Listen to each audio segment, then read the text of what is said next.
নাম প্ৰশান্ত দত্ত।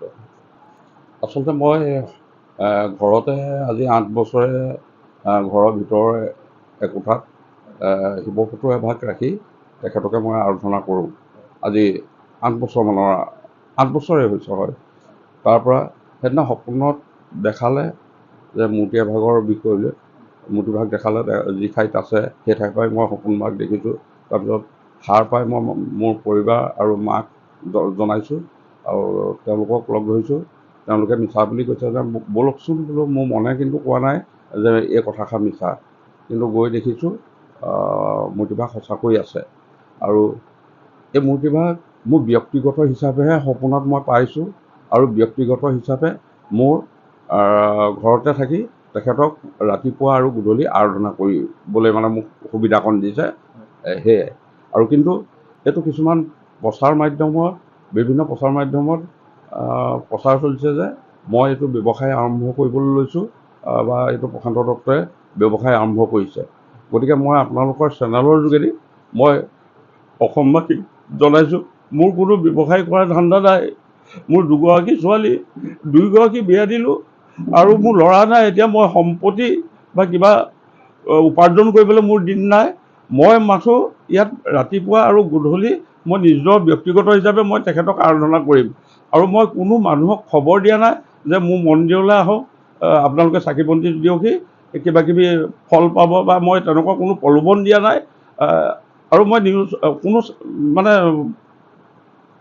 ফেচবুকত মই একো পোষ্ট মই হেৰি কৰা নাই। কাৰণ মই আপোনালোকে দেখিব এতিয়া মই কিপেড মোবাইল লৈ মই হেৰি কৰি আছোঁ, মানে কোনো এণ্ড্ৰইড মোবাইল নাই মোৰ হাতত। স্থানীয় প্ৰশাসনে যিদিনা শুক্ৰবাৰ দিনা ৰাতি মই স্থাপন কৰিছোঁ, তেতিয়া মানুহ বহুতখিনি হৈছিলে। কিন্তু মই পুৰোহিতৰ লগত ব্যস্ত থকাৰ কাৰণে মই প্ৰশাসনৰ লগত মই কথা বতৰা পাতিব নোৱাৰিলোঁ। কিন্তু মোৰ ভতিজা আৰু ভাইটিহঁতে কথা বতৰা পাতিছিলে। ইয়ালৈ আহিছিলে। তেওঁলোকে নিজে দেখিছে, আহিছে। সকলোকে মই অনুৰোধ জনাইছোঁ যে আপোনালোকে প্ৰচাৰ কৰাৰ আগতে মোৰ লগত আলোচনা কৰক। মই কাকো নিমন্ত্ৰণ কৰা নাই ধৰক ইয়াত বন্তি দিবলৈ। আৰু ফটো মই আজিলৈকে মোৰ যিভাগ মই মূৰ্তি পাইছোঁ, ফটো মাৰি মই কাকো দিয়া নাই। তেওঁলোকে নিজে নিজে আহিছে, ফটো তুলিছে, তুলি তেওঁলোকে ফেচবুকত এৰি দিছে। এতিয়া একপি ফটো মোৰ ভতিজা এটাই দেখুৱাইছে যে বাছাদা এই ফটোকপি চাওক, আপোনাৰ মূৰ্তিভাগৰ লগত মিলিছেনে? মই বোলো নাই মিলা, মোৰতো ত্ৰিশূল নাই মোৰ মূৰ্তিভাগত। এই ত্ৰিশূল থকা ফটোকপিও তেওঁলোকে প্ৰচাৰ কৰিছে। মই সকলোলৈ অনুৰোধ জনাইছোঁ এই চেনেলৰ যোগেদি যে আপোনালোকে কোনো অপপ্ৰচাৰ নচলাব। মই কোনো মানে ধৰক এইটো ব্যৱসায় কৰিবলৈ লোৱা নাই। মোৰ নিজৰ ব্যক্তিগত হিচাপে মই তেওঁক আৰাধনা কৰিম, আৰু মই কোনো মানুহক নিমন্ত্ৰণ কৰা নাই। আৰু কোনোবা আহিছে, এতিয়া আজি ৰাতিপুৱাও আহিছে, অলপ দেৰি আগতো আহিছে, বন্তি দিছে। মই তেওঁলোককতো বাধা দিব নোৱাৰোঁ। মোৰ ঘৰলৈ আহিছে, এতিয়া মই কৰিম কি? মই দিখৌমুখৰ পৰা আহিছোঁ। মই গম পালোঁ ইয়াতে এজন পুৰোহিত আছিলে। পুৰোহিতজন তাৰমানে কালি আমাৰ সৌৰৰ ঘৰৰ ওচৰলৈ গৈছিলে, তেওঁলোকৰ ঘৰত কোনোবা মানুহ ঢুকাইছিলে, তাত গৈছিলে। তেওঁ তেতিয়া ক'লে, তেওঁ গম পায়, তেওঁ ইয়াৰ ওচৰৰে অনিল বুলি পেলাই তেখেতে ক'লে। কোৱাত আমি বোলো যদি হয় তেতিয়াহ'লে চাই আহোঁগৈচোন এনেকৈ বুলি ভাবিলোঁ। তাৰপিছতো য'ত শুনিছোঁ বোলে এইটো বোলে প্ৰচাৰটো ভুৱাকৈ উলিয়াইছে, এইটো ক'বা এনেকৈ বুলি পেলাই আমি তথাপি ফেচবুকৰ বস্তুটো চালোঁ, বা ফেচবুকৰ লগত কিন্তু এইভাগ মূৰ্তি নাই মিলা। এইভাগ মূৰ্তি আচল মূৰ্তি দেখিলেই গম পায় যে এইভাগ যে সঁচাকৈ এইভাগ মানে হেৰি হৈ আৱিৰ্ভাৱ হোৱা মূৰ্তি। কিন্তু ফেচবুকত কোনোবা সেইটো ৰং প্ৰচাৰ কৰিছে, আৰু সেইটো কিন্তু তেনেকুৱা আচলতে মানুহ বেলেগ বেলেগ হেৰি থাকেতো। মেইন কথাটো হ'ল কি যে বিশ্বাসে মিলেহে তৰ্কে বহু দূৰ। কাৰোবাৰ বিশ্বাস হৈছে, ভগৱানক পূজা কৰিছে, ভগৱানেও তেওঁৰ ভক্তি উমান পাইছে কাৰণে তেওঁৰ ওচৰলৈ হয়তো চাপি আহিছে। আৰু ইয়াত কোনো ব্যৱসায়ৰ কথাটো নাহে। মই এতিয়া শুনিলোঁ যিহেতু কথাটো শুনি মনত বেয়াও লাগিছে, কাৰণ আমাৰো তেনেকুৱা অৱস্থা হৈ গৈছে আগতে। আমিও তেনেকৈ ধৰণে শিৱ পূজা কৰোঁ, কিন্তু আমাকো সেই সপোনত দেখাই বিভিন্ন সময়ত প্ৰতি বছৰে বেলেগ বেলেগ ধৰণে হেৰি কৰি থাকে। তাৰপিছত ভয় খাই পেলাই আমি য'ত ত'ত গৈ চোৱাওঁগৈ, তোমাৰ ঘৰত গোঁসাই আহিছে তুমি চোৱা নাই, এনেকুৱা কৰা বুলি কয়।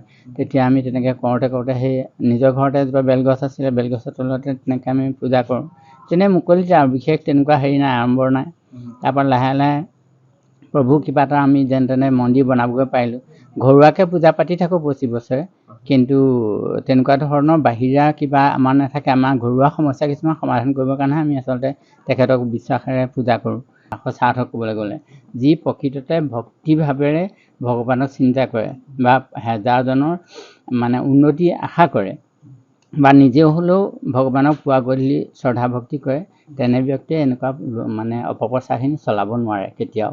যাৰ অন্ধবিশ্বাস আছে, মানে যাৰ এইবিলাকৰ প্ৰতি বিশ্বাস নাই, মানে নাস্তিক, তেওঁলোকে এনেকুৱা ধৰণৰ প্ৰচাৰ কৰিব পাৰে। কিন্তু আমি ভগৱানক বিশ্বাস কৰোঁ, আমি ভগৱানৰ পৰা আহিছোঁ আৰু ভগৱানলৈকে মিলন হ'মগৈ। পিছত আমি মাজত মাত্ৰ প্ৰকাশমান, আগতেও আমি নিৰাকাৰ আছিল, পিছলৈও আমি নিৰাকাৰ হ'ম। গতিকে মাজত যেতিয়া আমি প্ৰকাশমান হৈছোঁ, এই প্ৰকাশমান সময়ছোৱাত আমি ভগৱানৰ প্ৰতিনিধি হিচাপে ভগৱানে যি আমাক দায়িত্ব কৰ্তব্য দি আছে সেইখিনি আমি কৰিব লাগিব। সেইখিনিৰ ভিতৰত ভগৱানক, যিহেতু আমাৰ গুৰু হ'ল ভগৱান, তেখেতকে আমি শ্ৰদ্ধা ভক্তি কৰিবই লাগিব। আৰু তেখেতলৈকে যিহেতু আমি শেষত যাবগৈ লাগিব মৃত্যুৰ পিছত, ইয়াত ধন টকা পইচা কিবা কিবা এইবিলাক মানুহে যিবিলাক দেখে, যিবিলাক মায়াৰ কথা কৈ থাকে, এইবিলাক অৰ্থহীন কথা। ভক্তিহে মেইন বস্তু। গতিকে আমি ভক্তি কৰিবলৈ ভগৱানে অকণ আমাক সুবিধা দিছে, আমি তাক ভগৱানক শ্ৰদ্ধা ভক্তিয়ে মানে আমি তেখেতক পুজিছোঁ। তাত আকৌ ব্যৱসায় দেখা সেইসকলৰ মানসিকতাটো কেনেকুৱা মই বুজি নাপাওঁ। তেখেতসকলৰ নেগেটিভ মাইণ্ডটোক তেওঁলোকে শুদ্ধ কৰক, তেওঁলোকেও ভক্তিভাৱলৈ আহক। মই কোৱাহি নাই যে তেওঁলোকে ইয়াত আহি পেলাই ধূপ চাকি দি থাকি, বা তেখেতে গিৰিহঁতেও হয়তো কোৱা নাই, গিৰিহঁতে এতিয়া যেনেকৈ কান্দিছে বা তেনেকুৱা এটা অৱস্থা হয়তো প্ৰত্যেকজন ভক্তিবান মানুহৰে হ'ব, যদি তেওঁক কোনোবাই তেনেকুৱা আঘাত লগা কথা কয় বা তেনেকুৱা প্ৰচাৰ কৰে। তেওঁলোকে কাকো টকা বিচাৰি যোৱা নাই, নিজে যি শক্তিয়ে পাইছে তেওঁ হয়তো তেওঁ পূজা কৰিব বা পিছলৈ হ'লেও কৰি গৈ থাকিব। ইয়াত কোনোবাক আহিবলৈ কোৱা তেওঁ শৰাই বিচৰা নাই বা অনলাইন কিবা কৰা নাই, বা কৰিলেও সেইটো যিটো হৈছে, এতিয়া আমি অগ্নিনাভৰ কথাকে কওঁ, অগ্নিনাভতো হাজাৰজনে প্ৰমাণ পাইছে, কত ল'ৰা ছোৱালী নাইকিয়া মানুহৰ ল'ৰা ছোৱালী হৈছে, বা যাৰ এবাৰ ল'ৰা ছোৱালী জন্ম হোৱাৰ পিছত যদি আকৌ তেওঁ যোৱা নাই, তেতিয়াহ'লে তেওঁ খোপা মানে জটা বান্ধিছে, আকৌ গৈ সেই খোপা খুলিবগৈলগীয়া হৈছে। সেইবিলাক কি মাহাত্ম্য দেখা নাই নেকি? যিসকলে প্ৰচাৰ কৰে, অপপ্ৰচাৰ কৰে, এইবিলাক কথা তেনেকৈ ভুৱা ধৰণে প্ৰচাৰ কৰিব কেতিয়াও নালাগে। কোনোবাই ভক্তি নকৰে, নকৰিব, কিন্তু কৰাসকলক কিয় বাধা দিব লাগে? সেইখিনি কৰিব নালাগে। চমুকে মই সেইটোকে ক'লোঁ, যিহেতু মই নিজে বুজি পাওঁ যে ভগৱান কি বস্তুটো, মই হয়তো ব্যাখ্যা কৰি আপোনালোকক ক'ব নোৱাৰিম, কিন্তু হৃদয়ে যেনেকৈ ধৰণে বুজি পাওঁ সেই ধৰণে মই আপোনালোকৰ আগত প্ৰকাশ কৰিছোঁ। গতিকে অপপ্ৰচাৰ কৰিব নালাগে। মই ভাবিছোঁ কি, যিহেতু আমি জানো যে শংকৰদেৱো আমাৰ দেউতাকেও মানে শিৱ পূজা কৰিছিলে, সেইকাৰণে তেখেতৰ নামটো শংকৰ হ'ল, হয়নে? তেখেতৰ এই মূৰৰ ওপৰত মানে সৰ্পই ফণা ধৰিছিলে, গতিকেলৈ পিছত শংকৰদেৱৰ নামটোতো তেনেকৈ হৈছে। আৰু সেই শিৱ শংকৰে ইজন শংকৰ, গতিকে তেওঁ যে ইমান নাম প্ৰচাৰ কৰিছে, কেনেকৈ কৰিছে? ভগৱানৰ নাম প্ৰকাশ কৰিছিলে শংকৰে। আৰু শংকৰদেৱে যিহেতু ইমান সত্ৰ পাতি থৈ গৈছে, গতিকে সেই সত্ৰবিলাকৰ মূল্য নাই, সেই সত্ৰাধিকাৰবিলাকৰ মূল্য নাই, সেই ভকতসকল যে তাত সেৱা কৰে সেইবিলাকৰ কি মূল্য নাই? গতিকে লৈ অপপ্ৰচাৰ কৰিব নালাগে, মই এইটোৱে ভাবিছোঁ। আপোনালোকক ইয়াকে কৰিছোঁ।